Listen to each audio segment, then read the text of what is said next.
সুপ্রিয় শিক্ষার্থী বন্ধুরা, আজকে আমরা দেখব কিভাবে সহজে ভাগ করতে হয়। যেমন আমরা এখানে ভাগ করব 3, 9, 7। এটাকে ভাগ করব আমরা সাপোজ মনে করেন 5 দিয়ে।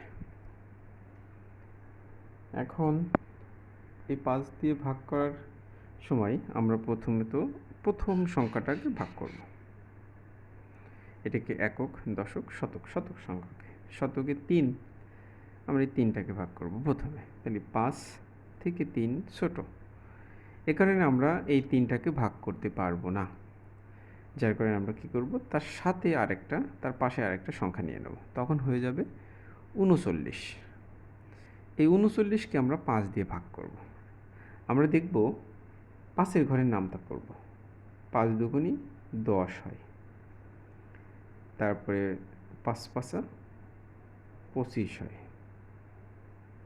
5 6 30 হয়, 5 7 35 হয়, 5 8 40 হয়। আমাদের 39 থেকে 39 হতে হবে বা 39 থেকে ছোট হতে হবে।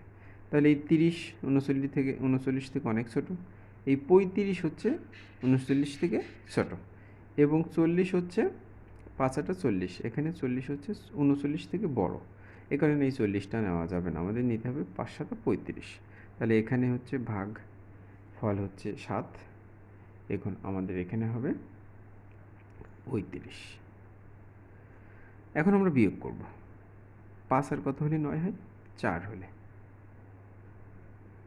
আমাদের হাতে কিছু থাকে না, বামে শূন্য বসে না। এরপরে আমরা তারপরে একটা সংখ্যা নামাবো, 2টা না, একটা সংখ্যা নামাতে হবে। আমাদের একটা সংখ্যা নামালাম। নামানোর পরে আবার 5 দিয়ে আমরা এই 4টাকে ভাগ করব। যেহেতু 4 ছোট, 4টাকে ভাগ করা যাবে না, তার সাথে সংখ্যা নিতে হবে। তাহলে এখানে 47। এই 5টাকে দিয়ে আমরা 47টাকে ভাগ করব। একইভাবে আমরা 5-এর ঘরের নামতা পড়ি। 5 8 40 পর্যন্ত হয়েছিল, 5 9 45,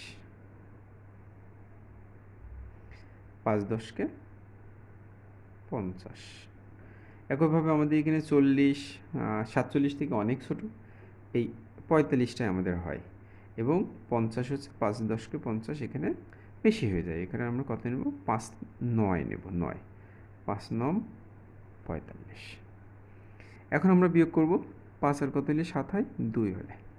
আমাদের অঙ্কটা শেষ হয়ে গেছে। এইভাবে আমরা প্রত্যেকটা অঙ্ক করতে পারবো ইনশাআল্লাহ।